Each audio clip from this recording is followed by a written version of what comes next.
All right, everybody. Welcome and welcome back to the PRPL Podcast. This is your host, Austin Izard. Hope you're doing all right out there today. We got a fun one for you today, and once again, we will not delay. The Sad Sacks are back with a brand new episode of the PRPL Podcast, this time reviewing the 1992, we've had a couple from that era, action thriller Under Siege, starring Steven Seagal alongside Tommy Lee Jones, Gary Busey, and Erika Eleniak, I would say. Correct me if I'm wrong. Very good. Join us as we discuss our favorite characters. Don't want to get that name wrong. Our favorite characters, scenes, themes, and things, and answer the eternal question, is this movie better with Nicolas Cage? Calling in now, my co-host, Griffin Mike Fletcher. How are we doing, guys? How are we doing today? Start us off, Pops. Guys, you know this was my pick. I've been so excited to watch this one. Back in the day, this cat was bigger. He was the guy. I mean, Steven Seagal movies, you couldn't, Mark for Death. You couldn't wait for these things to come out. I think this was his highest grossing one he ever did. Probably the best he ever did acting wise in one. I mean, he's the same character in every movie. Let's just call it what it is. But the addition of Tommy Lee Jones and adding our boy Gary Busey, I mean, what more could you ask for in a movie? I think this is one of two movies that is certified fresh on Rotten Tomatoes. I don't know what that marker is, but he's got a lot of stinkers out there, is what I'm getting at. This guy. Austin, this dude's done so many B movies. I mean, no, let's not call him B, or Mike. Let's call him. We're looking at 35%. Are we calling them stinkers? There's been some stinkers, man. I'm gonna have to fix Griff's thing up. He's glitching on us. Oh God, they're not even a B movie. Oh shit! No, there's some bad ones out there. That's yes, sir. Maybe I shouldn't speak without having seen them, but I think I can safely assume that there were probably some pretty bad ones out there. Austin, as I stated, he's the same character in every movie. He's a badass. He's running over people. He never has to dodge and duck. He's always just going right at them and clotheslining them. And apparently they just go, they set their neck up right where he can knock them down. I mean, it's pretty simple. What did I say last time? He's that generation's Jason Statham, just the same movie over and over again.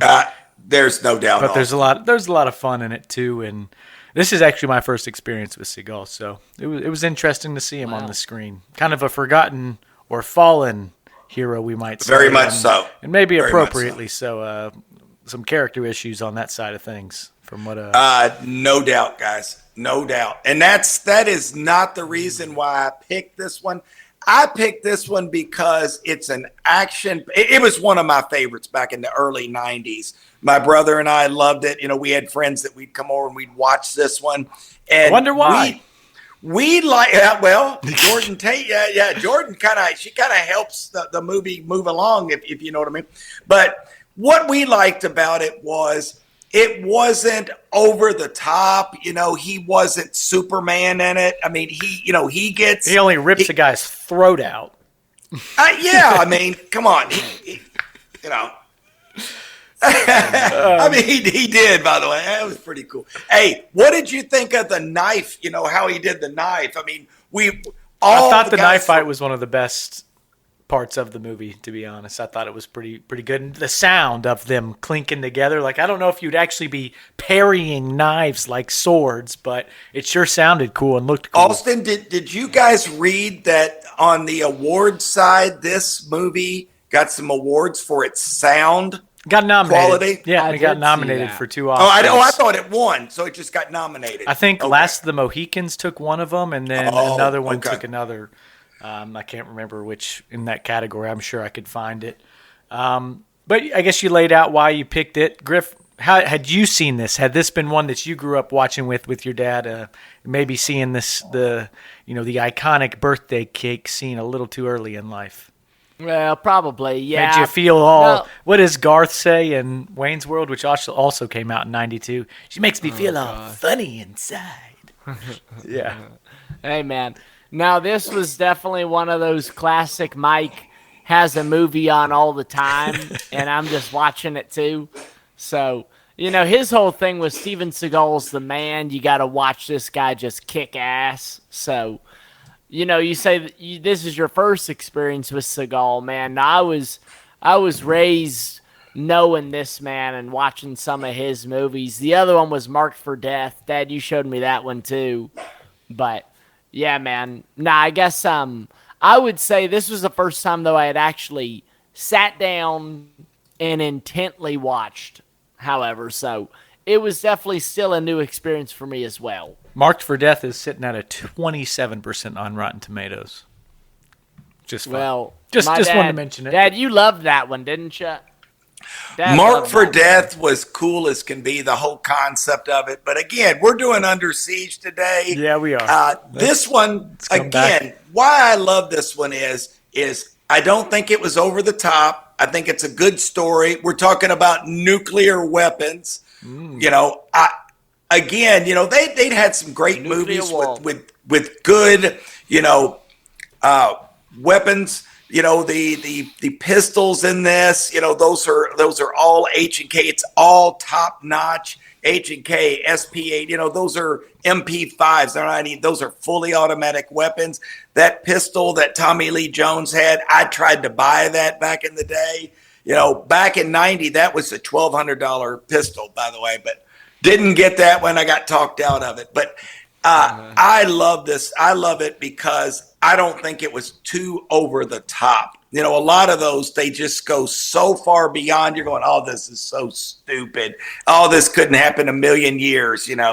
The background story of Ryback, I like. I love the captain, what he says at the very beginning of the movie. Guys, I don't know if you all caught that, but in the very beginning, they're talking about wearing your dress whites.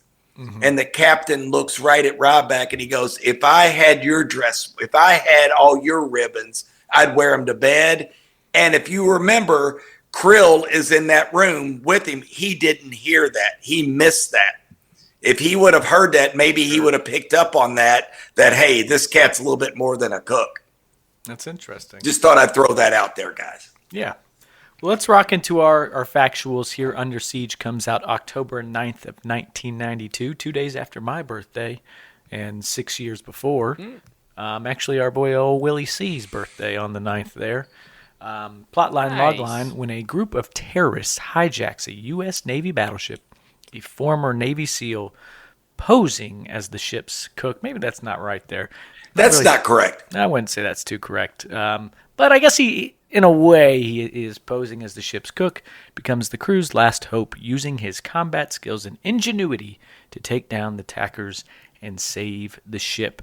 Directed by Andrew Davis, written by J.F. Lawton, which I had a pretty bad joke here, and this guy was dyslexic growing up, and I think I could tell by the screenplay. But continuing, oh, no one's going to laugh, huh?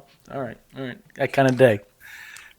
$30 million budget, wipes it up, $156.6 million at the box office. At the time, it was the most successful film that had not been screened for any critics prior to its release. So it really tore it up. Under Siege 2, not quite the comeback, much like Kick-Ass 2, didn't see the acclaim of the first. Box office on the year, it was 13th. Some other, as I mentioned, in 1992, Wayne's World was 8th on the year, and A River Runs Through It was 38th in 1992. So there's a couple that we've done. Very good. So check those episodes out if you have not yet. We kicked them in the ass. We sure did. Yes, sir. 1992, just the 90s in general, are a really interesting film decade, and what was going on, especially in this action scene. This action movie scene where it was, just some dumb, silly movies, but guilty pleasures, Face Off, right in line with that kind of thematically. Yes, sir. But continuing on here, IMDb, this is sitting at a 6.5 out of 10. Rotten Tomatoes, an 83%. Like I said, this is one of his higher on Rotten Tomatoes. Letterboxd, a 3.1 out of 5. We've already discussed the Oscar nominations for both sound and sound effects editing. John LeVugue and Bruce Stambler are their names. There's some credits there. But let's do ratings, fellas. Who wants to kick us off? Griff, let's do you. Well, yeah. Come on, that's fine. You're on the big screen. Well, Step up now. I would say this. Action movies are not necessarily my bag, baby. I kind of agree with my dad. I think that, is it far-fetched? Yeah. Is it an action movie? Yeah. So, I mean, of course it's going to be a little bit. I've seen movies that jump the shark more than this one does. I kind of liked some of the background story to all of it, Stranix, Tommy Lee Jones's character, just kind of being, disillusioned with, society at large, particularly because they tried murdering him, the Navy, I guess, or whatever, the people he's working for. So he kind of just loses it. And I don't know, I kind of thought it was interesting how our guy Ryback had the Navy SEAL background. It just had a couple of little trinkets that kind of kept me engaged and made it interesting. Well, the fact that he has the captain's approval, and obviously he's kind of his right-hand guy, but now he's this lowly chef because of, past events where he, punched a guy. Well, and you find out he was kind of a badass in the way that he got in trouble. It's like, he didn't get sufficient intel from his lead, so he cracked him in the face because a lot of, presumably good men died. So, you're kind of like, yeah, you know what? That's pretty awesome anyhow. So, I don't know. I enjoyed a lot of it. Yes, it's crazy. I think that for this kind of movie, it actually is pretty successful. And I found myself enjoying a lot of the characters more than I maybe assumed I would have. I think that there was just a little bit more nuance to things than maybe, at meets the eye, I would say. I'd give this one a solid 3. For me, I think, this is the kind of movie that a lot of people would probably say, man, I'm not even rating this. I'm giving it a 1, whatever the heck, because it is, you know what I mean? Because it's action. It's the girl flashing her boobs, it's like, people, it's so easy to knock this one down as a product of the 90s. And it is, but as it is, I think it's pretty successful and it does it well and in a way that's charming a lot of the times, or at least was to me. So I liked it overall. I really did. And I had fun with it for sure. It's, I guess the question I have is, Dad, can you give us a little bit of background on what it was like when this movie came out? Was this just as badass as it could get? Griff, you got to remember Desert Storm. We were going at the time. Desert Storm had been. We needed something to kind of pick us up. This was that movie. We wanted to see the badasses. Everybody had kept hearing about Navy SEALs, Navy SEALs, Navy SEAls. We know these guys are the baddest of badasses. So when this came out with Ryback, the weaponry that they had in this movie, the dollars. Weaponry. That's all right. Not a tree. Not a tree of weapons. Not a tree. Well, it was a tree of weapons. Okay. So again, guys, that's what really drew me in. I love that part of it. But remember, we had Desert Storm. People were high on the United States. It was, we needed movies like this and we got it. The money speaks for itself. I mean, come on, guys. That's a lot of money this thing generated. I wonder why they were going to see. I mean, let's that's really. Why they were. Yeah, Austin. Not even joking. Let's really chalk it up to. I mean, Phoebe Cates, same kind of, propulsive element. Why don't we cut through the shit and just say it? Let's not rate this movie. Let's rate Jordan on a 1 to 10. Okay. Well, she bumped it up 0.5 for me alone. And Yeah. I mean, she's beautiful. There is no doubt. It's like, voila, there it is. Yes. Back then was VHSs. Let's say it now. We might as well get this out of the way. That was probably the number one where everybody stopped the VHS just to check that out one more time. She was something to see. Okay, so I give her a 9. You're gonna have to stop smacking your table there. 9.5. Guys, at least you're not slapping something else. Actually, yeah, exactly. Hands are. I gave a 4, and again, action-packed movie. I think, Austin, you said it did not do well in the sequel. Of course it didn't. You didn't have Tommy Lee Jones. You didn't have Gary Busey. Both of them dying. Gary Busey. I mean, those guys were fantastic. And if you look at the supporting cast, guys, there was a lot of guys that you've seen in a lot of movies in there. So it was not a bozo cast. They put a little money into this movie, obviously, to make it successful. Again, Steven Seagal's best movie, hands down, no doubt.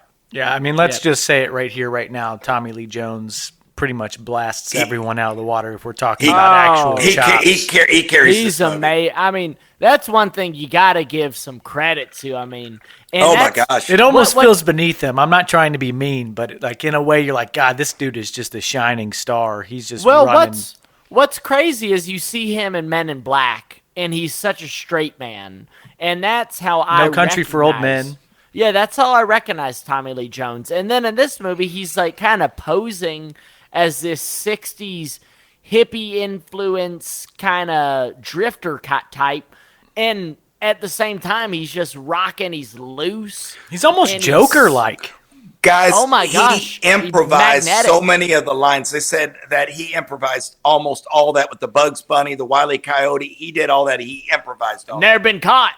Maybe. Yeah. I love that when he said he's the Roadrunner. Hey, man, I will say this, and again, feel free to disagree. For Steven Seagal, I think that he does a pretty decent job compared to. I've seen so many action movies where the leading dude is more of a ham than that.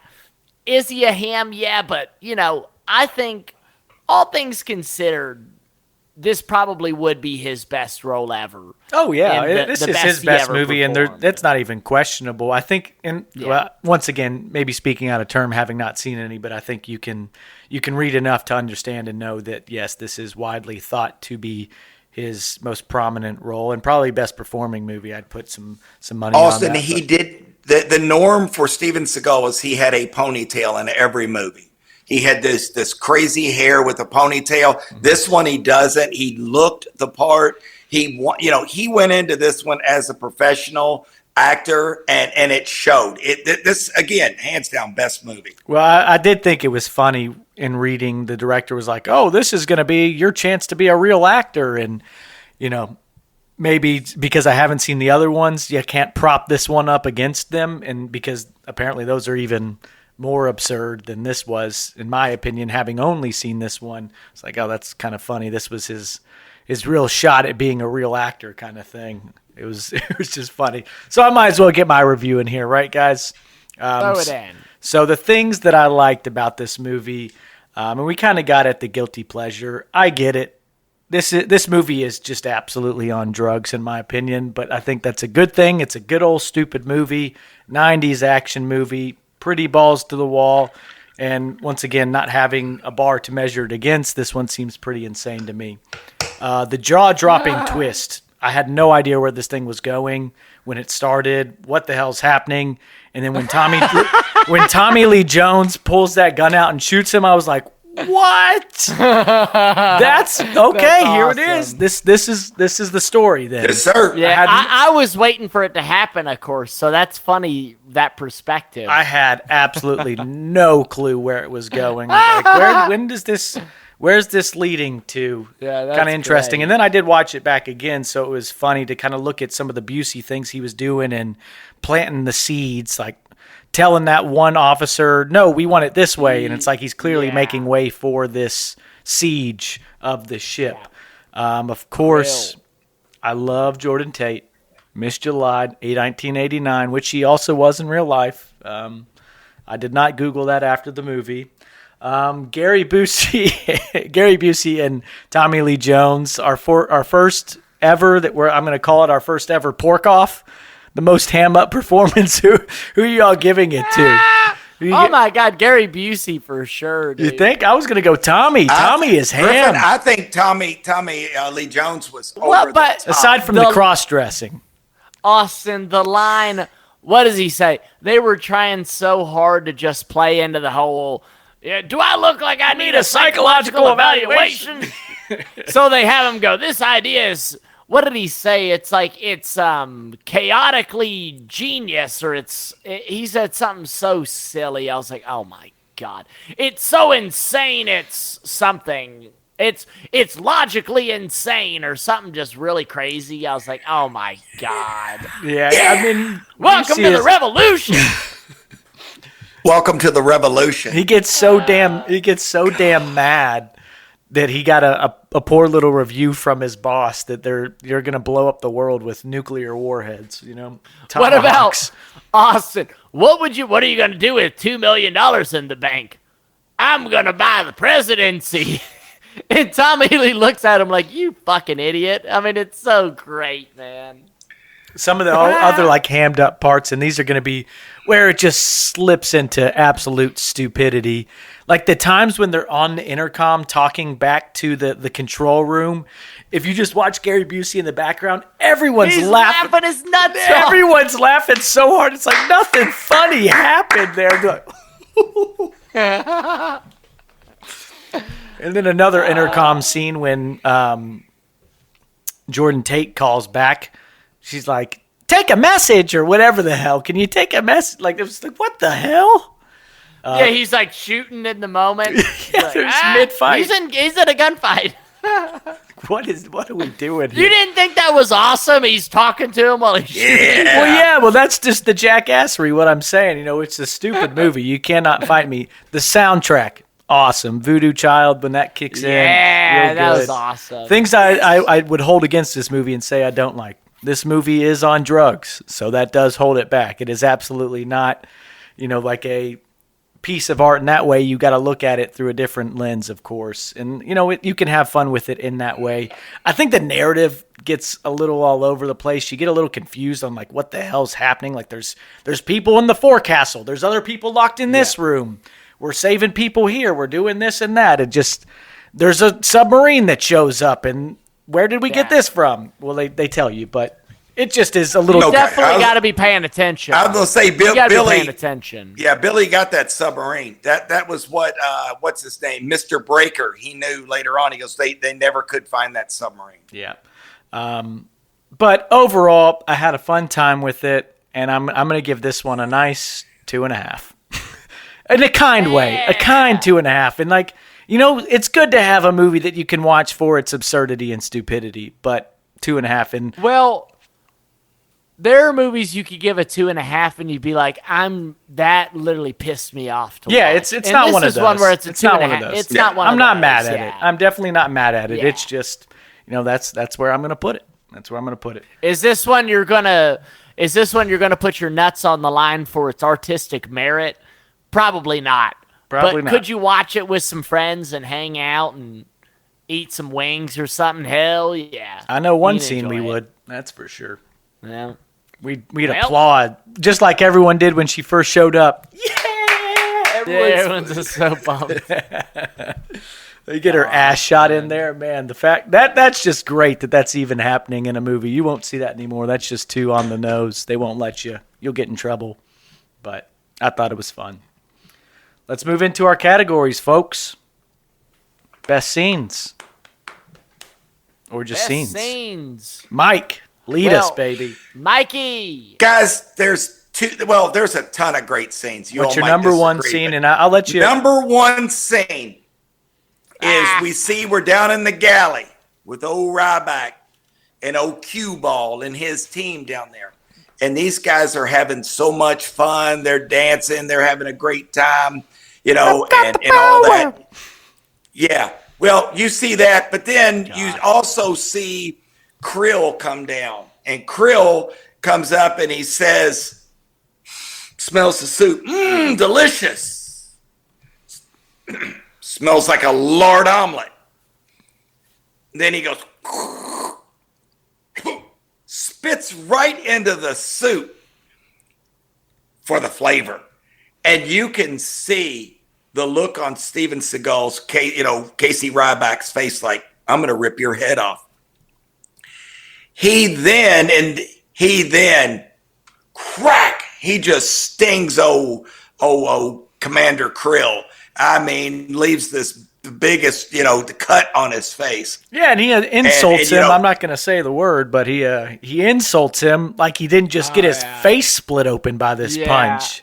Yeah. Like, what do you mean, dude? The funniest thing is then the scene shifts and we see Commander Krill with Jordan Tate, and she's going, what happened to your face? Cut it shaving. It's just, again, that's 90s silly, goofy stuff. That scene when he spits in the soup, it just, man, there's something. I mean, my brother and I have said that since 1992. We'll smell my mom's soup. Marty, or I'll act like for the flavor. I mean, we've done that for years. For the flavor. I was just waiting. I was waiting for give me two of them. Two. Yeah, give me two. Yeah, that's great. The next best scene to me is the awesome. F-18 is up in the air, and you see, again, my favorite, and I've said this for years, Mr. Pitt, the disc Mr. Pitt. Mr. Pitt's following this F-18, and the pilot's saying, hey, USS Missouri, are you tracking me? And he hits those, boom, and bow, bow, bow, bow, bow, bow, bow, bow, bow, and you see all the guys, and they're celebrating. Speaking of laughing, Austin, they're laughing, celebrating, hugging one another, and you get that, Commander Krill says, welcome to the revolution. They say that at least 3 or 4 times in this movie.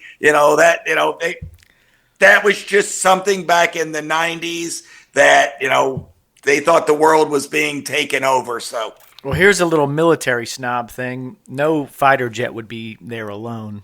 They always have a wingman. No doubt. And why was he there? I guess he was investigating to see what was going on. I don't know what the hell. Why was he investigating? That one never made sense to me. Yeah. Let me add this. Old Mr. Breaker is talking with Bad Billy. He's talking to him, and he's saying, hey, the Admiral says, you don't have the launch codes. You can't do shit. And he starts winging them out there.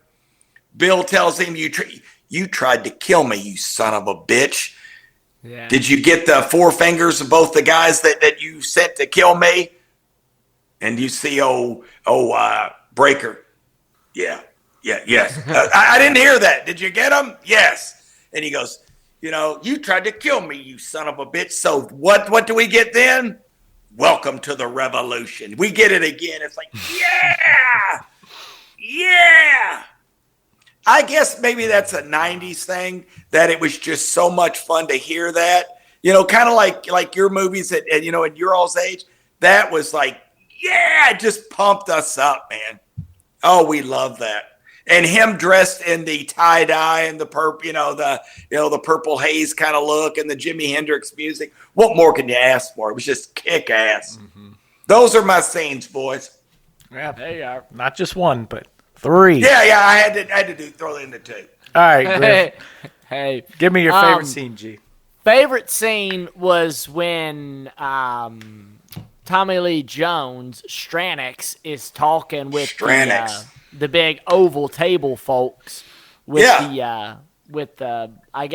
armed forces. And basically they're going, so what's going on? And he gives them his big spiel, of course, and he's chatting with them. He just had such a command and such a presence in that scene. Like you said, Austin, Gary Busey, Krill over there's laughing throughout it. And that kind of cracked me up. Like Mr. Sir. Yeah, you could tell that was fun, like just funny in the moment, and they just kept it. But I loved Stranix ends up going, hey, man, we got the ozone breaking down. we're the gene pool's getting polluted, or we're there's too many people on this earth. Everything's going down. Deforestation's happening. This is inevitable. You realize that anarchy's gonna reign. Welcome to the revolution. The guy's like, oh, well, you missed. He's like, I missed the 60s. I was doing all this. I kind of feel like it's my time to do something. The guy goes, hey, man, well, if this is about reliving the 60s, you missed out, buddy. And he goes, oh, yeah, you're right. Well, a movement, in its name, it goes forward and it stops. This is a revolution. It comes back and hits you in the face. And it's like, yeah. And honestly, like, even if it's kind of silly, the fact that he just got that whole table of people just cracking, and then there's that one fellow who keeps getting on the phone, wake up the president.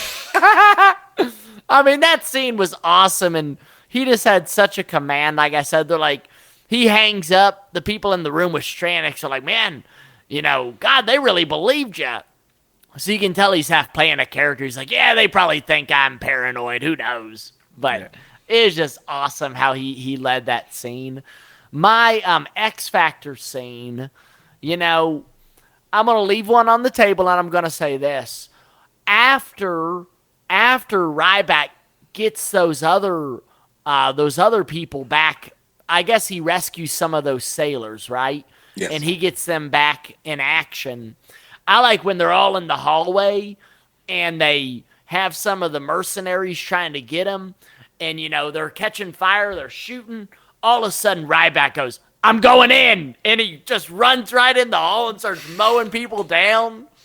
Oh, it was awesome. And then, of course, our girl follows, and she's like, this is the safest place to be on the ship, right behind you. I'm going with you. You got to admit, that was like, yeah. He knows what he's doing. And something else I'll mention, something that I think is cool, man. Something else I liked is that instead of Ryback just being this tough guy, I'm going to kick your ass, fist to face, he was setting all of these traps. He was making bombs. He was really ingenious doing a lot of this stuff. So I thought that was kind of a better spin than it could have been, Mm-hmm. It wasn't all just brawn, let me kick you in the head. It was, hey, I'm setting the trap too, and I'm going to play you that way. So, they fell for everyone. They fell for everyone. Not Stranix. He's like, hold! Don't go! And they would still do it. Boom! Yeah. Blast. Don't follow that man! Yeah. Of course. God. Do you want to die? I love how he so quickly realized it. He's like, man, quit screwing with this guy. I like when Stranix is eating that piece of meat. I can get 100 cooks and 20 Marines. They're professionals. Figured that out quick. That wasn't going to work. Yeah. And also just a weird question here. This is completely out of the blue, but why does Jordan Tate have this backwards hat? Like when he gets her fitted into her. I think she was trying to look like a dude, maybe. Okay. Didn't you think? Were they trying to disguise her as a guy? Maybe they were so you could see her face. But then she just takes it off. Like right away, right? And then she's just hatless for the whole movie. I had the question, man. I just thought maybe they were trying to make her blend in with some of the other mercenaries on the ship, but I couldn't tell you. I guess that makes sense. More than, anything else. Screaming in the locker. My favorite scene, I've already discussed it briefly, but the first Welcome to the Revolution, Mr. Green, whatever the hell, Commander Green gets capped. They're having this party. We get cross-dressing Gary Busey. What would his name be? Geraldine, maybe? Does that work? Maybe. But, could be. Yeah, let's give it up. And he's tearing it up. He slaps his ass on the way up the stairs. You see him shoot the captain. It just pops off right then and there. And everyone was having a good time. They were playing good music. I mean, Stranix is up there playing the harmonica. I wonder how long he had to practice that to get ready for his part here. Maybe he just had it in his bag. I don't know. But that would be my number one, just that twist, because it was so shocking having never seen the movie before.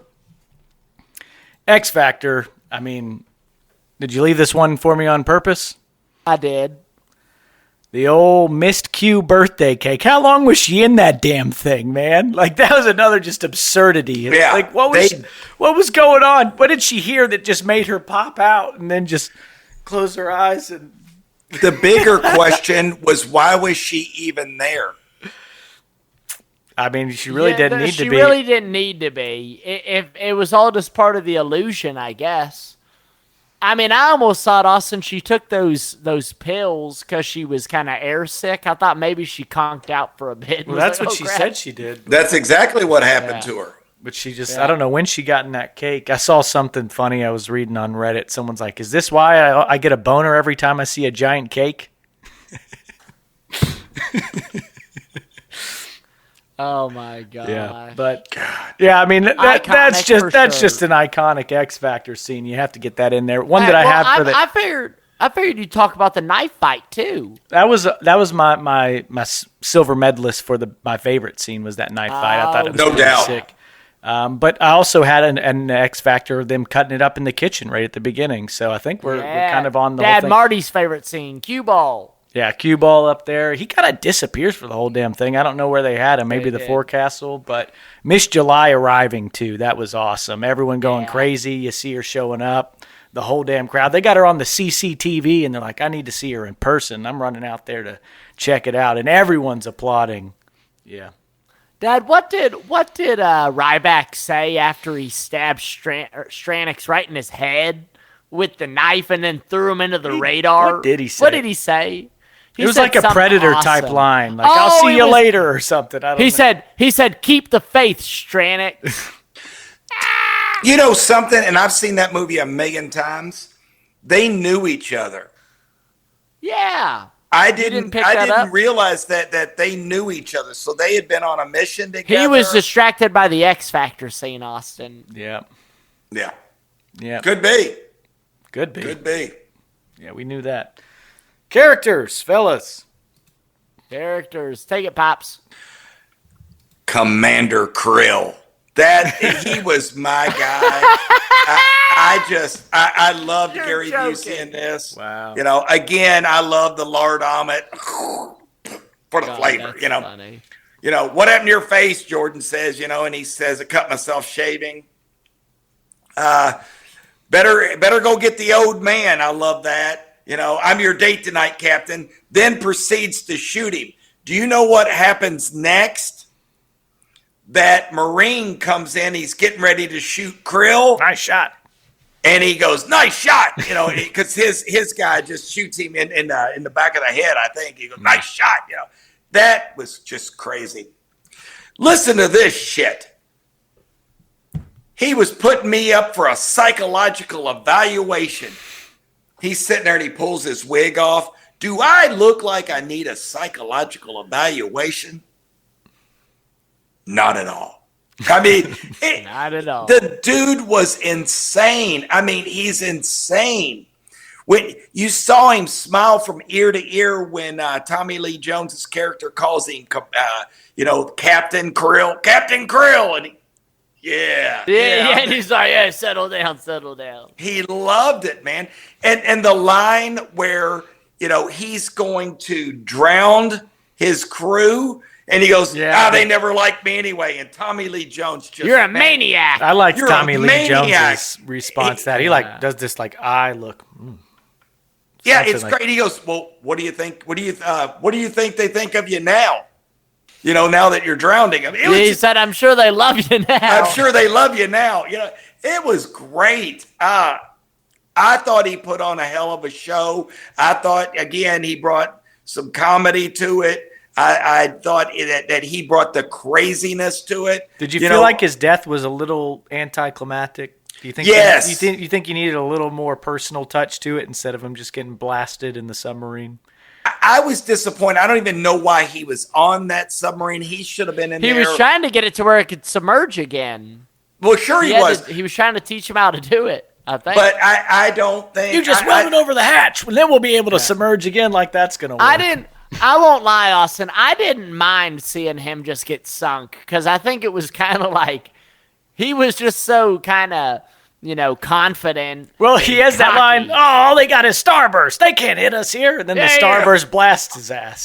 So what does Ricky Bobby say? Oh, fat and cocky. Oh, fat and cocky with your legs. He's walking around all fat and cocky. Walks into the submarine. Looking at me in my chair. Yeah. Next thing you know, man, that thing's head right for him, and boom, direct hit. It's like and everyone, yeah. They're like, they dap each other up. Yeah, the dang gunner. The reactions were just awesome. goofy as hell, man. Yeah, man. God. Sad sack, Mike. Well, 6-man and sad sack. 6-man. Yeah. And I think it's called Ensign is what his title was. Taylor. Ryback tells Taylor, I'm the only one who cooks for the captain. And this is that red-haired guy. I don't know what I've it seen is, him guys. before. He's in everything, and he plays the same character, by the way. In that voice of his, I guess we'll just see what we'll see. I mean, I've said that forever. We'll just see what we'll see. And you see Ryback say that. That was my dude. I just love that. Well, I guess we'll just see what we'll see. I'm scared to death. You know, I thought Ryback did a really nice job, Steven Seagal, in that he just kind of, you felt that team, that camaraderie between him and his crew. That's why Austin, when I say I think it's some of his best acting, I have seen all of his movies. All of his other movies are he's running straight forward and everybody runs into his arms and he just keeps knocking them down. You know, it's like a clothesline in football. That's what he does. I had to rewind it when he just ripped that guy's throat out. I was like, what just happened? Did he really just do that? I wondered too. He's Austin, like the Terminator. I'm not saying he could have ripped the guy's throat out. That's from Roadhouse. They do that. Well, they actually rip his heart out. Yeah. He's not Dalton. He's not Dalton. The thing is, that's a big cat, though, Austin. The dude's like 6'4". Yeah. I mean, he's a big dude. I think he's one of those guys who lied about his height, too, though. I think he says he's 6'5". Well, he looks big. Oh, he is big. He? Yeah, I think he's squeezing out another inch, and he's 6'4". That tells you a lot about him. Well, they're saying, I read that Tommy Lee Jones is 6'1". He looked really small beside Seagal. Well, my sad sack, guys. You know, Billy asked, who's the highest ranking officer in the room? Oh, here he is. The operations officer. I'm third in command. Nice to meet you, Commander Grain. King! Yeah, he drops him like a sack of potatoes, man. Yeah, he got him. And then, I mean, like Austin said, the first time that me and the guys watched this, our jaws dropped. We could not believe that. Nice to meet you, Commander Grain. Boom! You know, you're like, oh, shit. You're almost waiting for it to be like a fake gun and it's an act or something. Well, I kept watching Tommy Lee Jones's hand to see when he reached for the gun because he had a harp. I mean, he was playing the harmonica, and then all of a sudden he's got a gun. He's like, spread the way. Let that man, be recognized. Let him be recognized. Shine the light on him. And that guy's standing there all Billy badass. And then next thing you know, he's taking one right to the forehead. It's sad ending for that man. Very sad. I thought it was good or effective when Tommy Lee Jones, they have the one guy try to fight back. They kill his ass as they're like preceding him out. Yeah, I like that. And then shoots another guy and said, let this be a warning. Any of you acts out, I will kill you and the person next to you. Hardcore. Well, it was, could you imagine in that situation? You'd be like, well, damn. I'm not going to try anything because I'm not trying to get the guy next to me killed too, kind of thing. So that's how you keep people in order. And it worked. Sure did. Hell yeah. Good ones. Griff. Man, I'm gonna say my favorite. I'm gonna go with Casey Ryback. Oh, wow. Man, I just think there's something fun. I think there's something fun about, he's the cook. He could be a yeoman. A yeoman. He could be a yeoman or a cook. And the way he got there, like we said, he punched his lead in the his commanding officer. Yeah, he punched him right in the chops because the guy screwed over his team, got men killed, cracked him. But, of course, the captain still wants him because he's such a BA. He's decorated. I don't know. I just thought he had a cool command. And that's not assaulting an officer. This is assaulting an officer. This is. And he cracks him. About knocks him out of his boots, man. Harvey Dent him. Say what you want. It's corny. It is, but it was 92, and I bet it rocked. And man, I just thought he was fun. Like I said, I really liked how he had an answer for everything. He was putting bombs in the microwave. Do you have a favorite kill of his? Favorite kill? Well, I'll attach this later, but I'm going to say when he cuts that freaking I-beam and it freaking just impales that dude. Yeah. Right through the steel. I mean, oh my gosh, man. Horrible way to die. Talk about a sad sack. That's a little preview. But, oh my gosh, man. I loved that one. I also thought it was kind of fun how, again, he's like, keep the faith. He takes those codes, and then they save the day. Of course, stop that missile. Why did he show him where the codes were? He could have just, well, that's just picking nits. Austin, why didn't Stranix just shoot him once he had him cornered? Yeah, sure. It was so Dr. Evil. It was cracking me up. Like, you just don't get it, do you? He just wanted to brag and show him what he was going to do. You got to watch sit back and relax, watch the world burn. And it's like, nice. Now you just open yourself up to getting killed, which was so stupid. But, I think that Ryback's taking it for me. Plus, that's an awesome name. Ryback. Casey Ryback. Yes, sir. I will say, just because I might not have another time to say this, I think that the fact that they tried to force a romance between Ryback and Jordan was silly. I was going to say that was super underbaked. Very underbaked. That made no sense to me. They, if anything, and I think they did have this, I thought they had kind of like a sibling relationship. Like, sure. He seemed like more just like a big brother protecting her, and I thought it was really weird at the end when they kissed. I was like, I'll show you a move. There was some kind of line along with it as well. I think it's cue ball. Say, show us a move, Ryback. Yeah, I'll show you a move. That was not. It did not feel earned. No, it didn't need to. It felt weird to me because it was like, man, everything between you guys has not been romantic up to this point. So that was silly, but that's one of my qualms. I did enjoy Ryback for the most part, though. And obviously, when he freaking has that paint thinner and sets off another explosive, that huge freaking explosion, that was awesome. I mean, pretty cool. So Ingenuity. That is my leading man. My sixth man, I have two options. And I'm going to go, this is my pick, but I'll tell you my other option.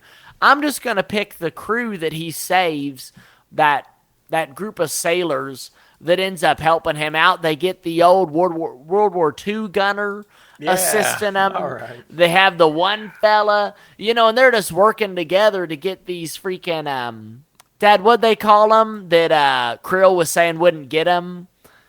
Not friendly fire. The Starfire. They're starbursts.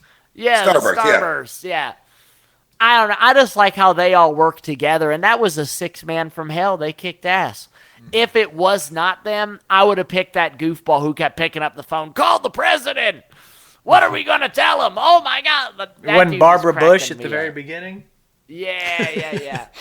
That dude was cracking me up. But, yeah, those dudes, they would be my 6 men. And Sad Sack, you could mention the guy who got impaled by the I-beam. Holy crap. I think the fella who gets shot because the guy beside him acted out, that's a sad sack too. I mean, dude didn't even do anything and got killed. I mean, holy crap. All of the dudes in the aircraft who get shot down, sad sack. I mean, and that's a huge, that was a pretty big plane of fellas that got shot down. I mean, oh yeah, that's Team some 5. sackery if I've heard it. Yeah, oh my gosh, man. So I could keep going. Honestly, there are quite a few sad sacks. You got in this who's movie, the number one for you? I-beam. Oh, I-beam. Man, yeah, let's pick I-beam. I-beam is my main sad sack.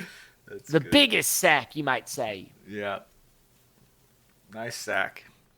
Real nice sack. All right. My favorite character, I'm going full horny play on this. Let's give it to Jordan Tate. I will put an asterisk in here and say that Stranek's Tommy Lee Jones is by far the best performance and the guy who really took it, I guess, maybe raises this thing up a notch to some level of seriousness. But Jordan Tate, that's the thing you really remember about this movie. Am I right? So I'm giving it to her. And a little tag team here.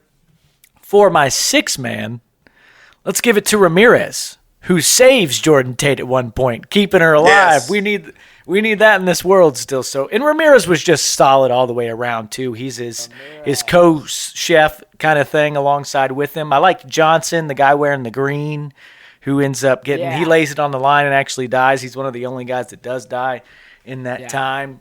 My sad sack or sacks, SEAL Team 5. That was my pick. Yeah. They almost like brush it off too. The guys in the control room don't give a shit, but that's probably how it would be anyways. Knowing there were a lot of guys that got taken. They didn't get to do anything, man. They showed up completely. What were they expecting? Just a smooth landing, like they weren't going to get fired at. There's no way in hell that SEAL Team 6, what they called them, would have ever. That was no way. That was the worst plan ever. And I agree, boys. That was the worst plan ever. It was awful. And it was it just was so glossed over in the movie that they died. I mean, that the plane guy, there were a couple times it was like, what's going on? That one guy wwho's kind of Stranek's his right-hand man, that's like the guy from Star Wars, the evil Mr. Pitt. Yeah, whoever was controlling the movie board, that was the radar board. Yeah, what a sack he was. But there's a big one, a nice sturdy sack we have not mentioned yet, and that's Private Nash. Thank you, Austin. I've been waiting for it, you little E1 prick. Yeah, he is an absolute sack. Shit plants, party poppers, right back. You idiot. They put you got shit for brains. You were brainwashed just because you were brainwashed in boot camp. God. Yeah, you're wrong, Ryback. Yeah, I know. He was so proud of himself, too.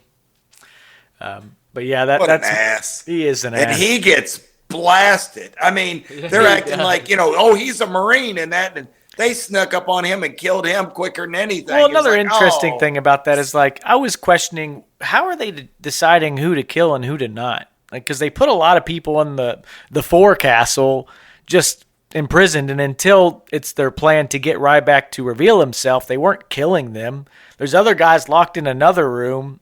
So, like, why were they killing some people out or spraying some people out and not others? I guess that's just another notch in his sack belt, Nash, because he just they chose him to die. Yeah, they took him down. Sorry, Nash. Oh, we were talking about some of the kills, the Ryback kills. I wanted to get one in. I would say my favorite one was either the first like knife throw that he has when he escapes out of the freezer, right in the neck, or the throat rip out was pretty insane. I mean, that was just absurd. That's a sack too. What about when he puts the guy on the cutting table and the guy? Yeah. He had some good ones. They started getting like full on like horror gory in some moments. Yeah, it was hardcore for sure. Themes and things. Anyone want to start before me on this one, or let me just do my thing? Dad, give us some of your favorite quotes. Quote guy. Quote man. I like in the very beginning, he says, "You're in the Navy, you need to look good." I like the line where he says, you can do better than that. He will. Yeah. I like the line where he says, it's not a job, it's an adventure. There's your hammed up row right there. I mean, he hammed that up big time. Yeah, but give Austin the context as well. Austin, I hadn't known that was the selling point for the Navy back in the deal. That was their line that they used. It's not a job, it's an adventure. And that was all over when you watch sports. They always had that commercial. That was always on there. So just something but there's guys. I think I've said all the lines. The disc, Mr. Pitt. Oh, I love the disc, Mr. Pitt. Well, the flavor. The first You one know, yeah. God. The first one that IMDb has here is, "You're not a cook." Yeah, well, I also cook. That's a pretty good one. I'm just a lowly cook. Yeah. Oh my And God, she's like, "Oh my God, I'm gonna die." Yeah. Jordan's like, "Oh my God, I'm gonna die." All right, so themes and things. I guess I will just run with it. How about Hawk Take and it up. Loogies, Playboy, Yes, sir. Miss July 1989, a great set. Call back to Lucille, Cool Hand Luke, Giant Cakes, Burnt Pies, Revolution, Take my pies out of the oven. Psychological Evaluations, Yes, sir. Forecastle Good for some Louisville fellas. Rest in peace, Forecastle, the music festival. Party Poppers, Roadrunner, Meep Meep, never been caught. How about a Judo Chop? He got one of those in there. Judo Chop. Starburst, Tomahawks, In the Nick of Time, stupid 90s action film. Anything else? Welcome to the revolution. Pearl Harbor, 50th year anniversary. The USS Missouri. Barbara Bush, George H. George W. W. Bush. Yeah. Mm-hmm. What else we got in here? But give me your favorite. Oh, I got Water Slide. When they let all the guys out of the forecast. Oh, yeah, they are. Hey, Dad, I want to hear. Oh, also, I heard that the round table they have all the admirals sitting at, that was modeled after Dr. Strangelove, I believe. Which I thought that was kind of interesting. Took some inspiration from it. Because I think there's a big scene where they're kind of doing some deliberating. But, Dad, give me your I want to hear your best story about you and Marty. Did you guys see this in the theaters? What was this movie like when you guys were first watching it? I'll be honest. I was living in Carolina, and I came home, and my brother and his buddy had this on. They had it on VHS, and we would watch this just about every weekend. We used to go shooting a lot. And so we would watch it again. That's why I was so excited about all the pistols and the automatic weapons and semi-automatic weapons, MP5. Well, MP5 you could switch it. Mm-hmm. You could switch it from automatic to fully automatic. And so we were really into that. But this thing, I thought it was a pretty good story. And the big thing is exactly what you said, Austin, was we did not expect Tommy Lee Jones to do what he did. We're like, where's this thing going? You're kind of confused. Like, where's this thing going? I thought it's going to be Ryback, fighting the world here. And then who's the, highest commanding officer in this room? And boom, the movie takes off from there, Mm-hmm. The other scene we really didn't talk about, which I thought Steven Seagal did a fantastic job, was when we see him and he finds the captain, and he takes his coat and he puts it over him so delicately and he folds it, and the look on his face, man, it sold me. I'm like, oh, here we go. Oh, it's going now. Well, what about the admiral calling him while he's in that gunfight, and he goes, well, if I can't control you, I might as well support you. Why don't you do everything you can? And then they hang up. He says, there's a lot of trouble on that ship. Yeah. Well, awesome. I like the one fella, he stands up for him. He goes, do you think he's with him? I'll stand I'll stand beside Casey Ryback. Garza. Yeah, I'll stand behind him. He's one of the good guys. You love those lines. Well, and I like, too, that one goofball Breaker. He's another sad sack, I thought. Well, he was a piece of crap. I mean, you heard what he said. Well, blame it on Ryback or the cook. Yeah, blame it on the cook. And then once he realizes the cook saves the day, he's like, oh, shit. What were they even going to blame on him? Like, what could they even pinned on him there? Yeah, I mean, this was going to fall back on Breaker. I mean, when it's all said and done, that guy's going to bite it. Yeah. Yeah, so he's gonna pay the piper. Breaker. The debt that all men pay. Yeah, and he's like, hey, well, we definitely sunk that submarine in the next scene. Speaking of the debt that all men pay, is Under Siege do it, Austin. better with Nicolas Cage? Ooh, yes, sir. God, look at that handsome fella. Golly, Look at that. You know what? He looks the part. Maybe they should have. looks- Maybe they should have had Nick Cage in this. Of course they should have. And he should have been that man right there, Casey Ryback. I'm rocking with it. It's him. He's kick-ass. He's Terminator. He's ripping throats out. He's dropping I-beams.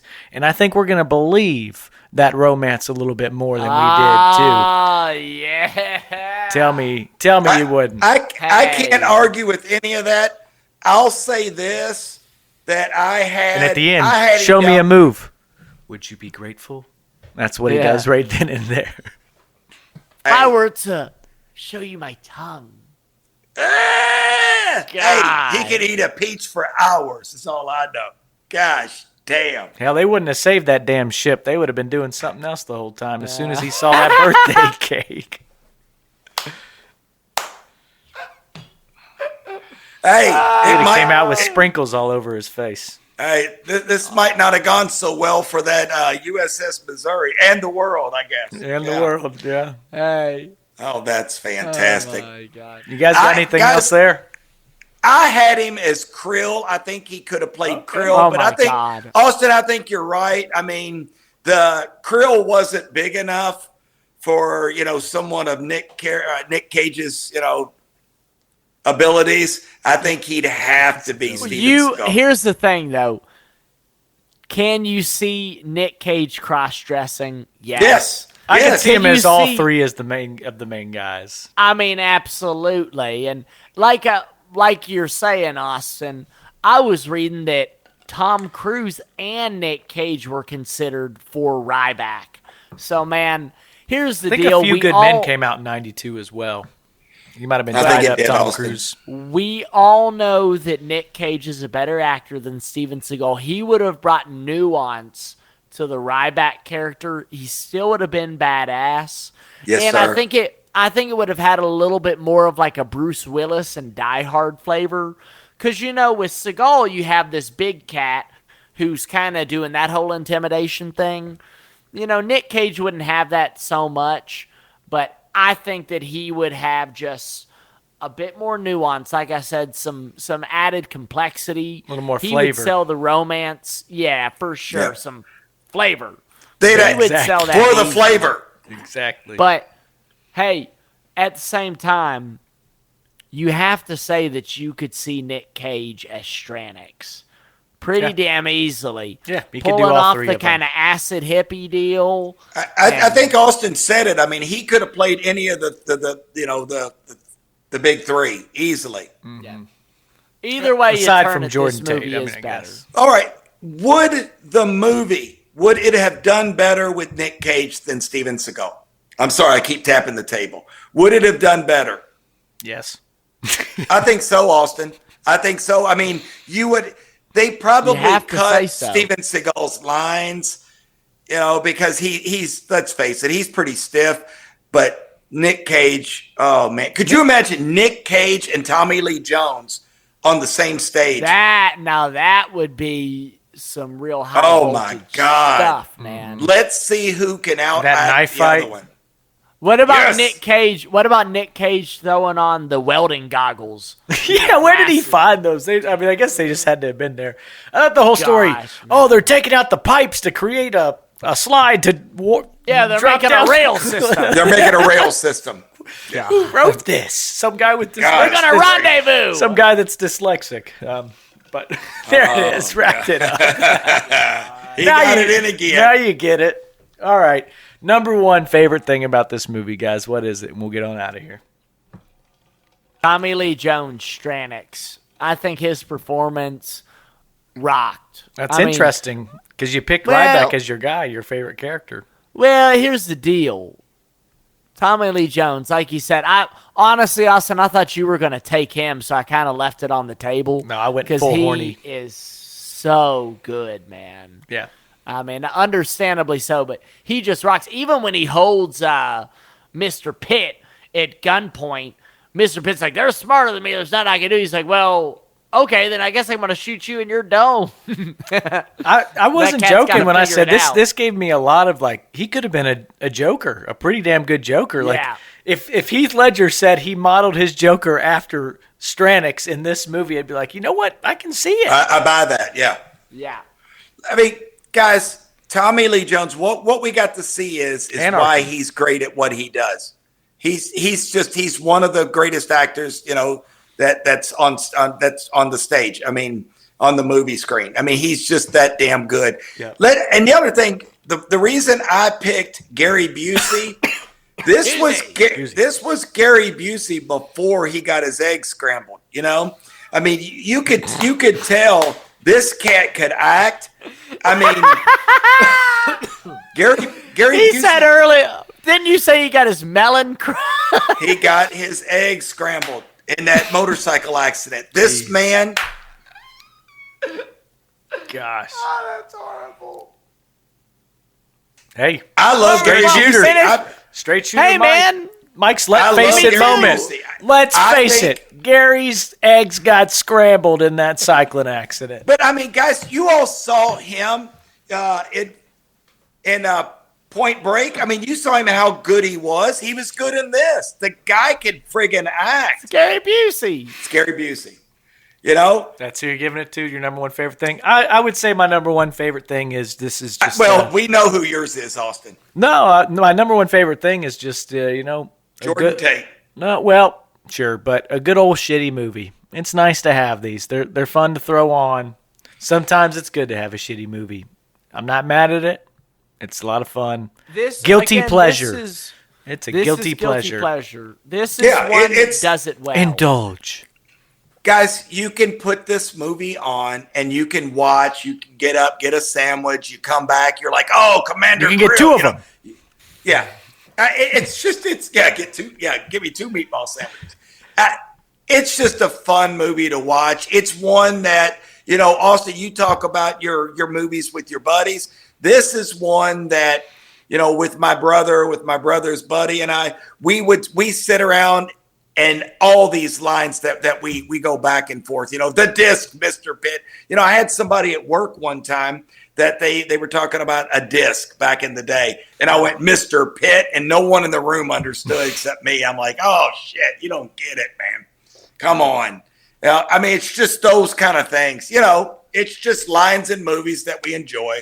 Oh, and what a name, like Griffin said, Ryback. I feel like I got to get my dick out of my hand sometimes when I'm around him because I'm always saying these lines in movies, and I think I'm just, you know, we have the movie podcast. It's like, God, I can't just be such a hard-on for movies in front of everyone. Yeah. But it's been fun bringing people, I'm not going to say down, lifting them up with us, you know, and having the conversations because we got some people asking for movies, and I'll talk to you off screen about what we might be having next week. Of course Austin, they do. Of course they do. People, I had someone ask me, they said, you guys always have guy movies. You need a chick flick. And they were kind of throwing it out there like they dared us to do a chick flick. They want to see if we can go and get in the trenches with a chick flick. Hey, what you got, Mr. Pitt? Why don't you throw one up? Put your money where your mouth is.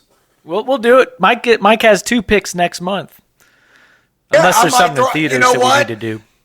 I'm a manly man doing manly things with mostly men. So, I have no problem. I can throw it out there and do a chick flick. Yeah, I'll do it. Well, we're going to make it happen. Griff, what do we have next? Do it, Griff. We have...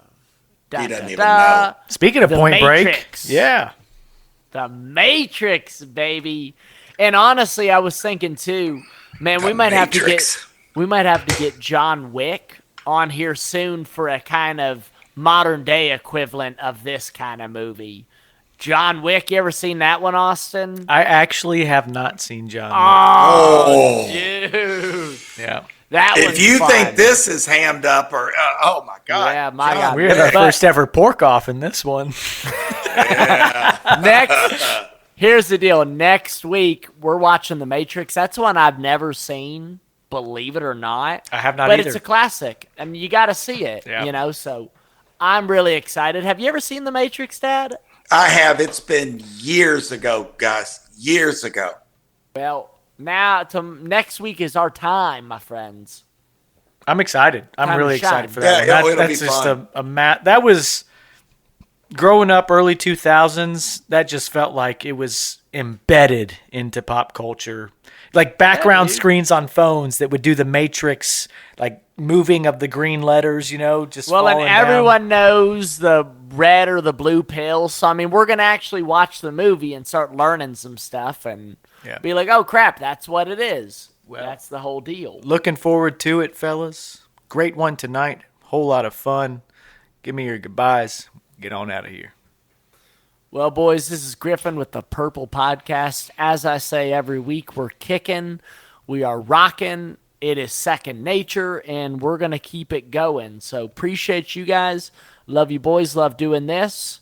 This was a fun one, like you said, Austin. I cannot wait for next week. Boys, appreciate y'all humoring me watching and, as y'all call it, an old head movie. But again, you got to watch them from every era. And this was kind of my era back in the 90s. Yep. It was a fun one for me. It's one that I quote all the time. But, guys, we're doing great. Love it. Getting a lot of feedback from people on movies. So, we'll talk off screen. But looking forward to The Matrix, Griff. I think that's a nice pick. Yep. Well, you back home, if you're still listening, thank you very much. If you're not subscribed, go ahead and do that too. We appreciate it always. Thank you very much. Keep living well. Keep doing your best. We'll be talking to you soon. And bye-bye.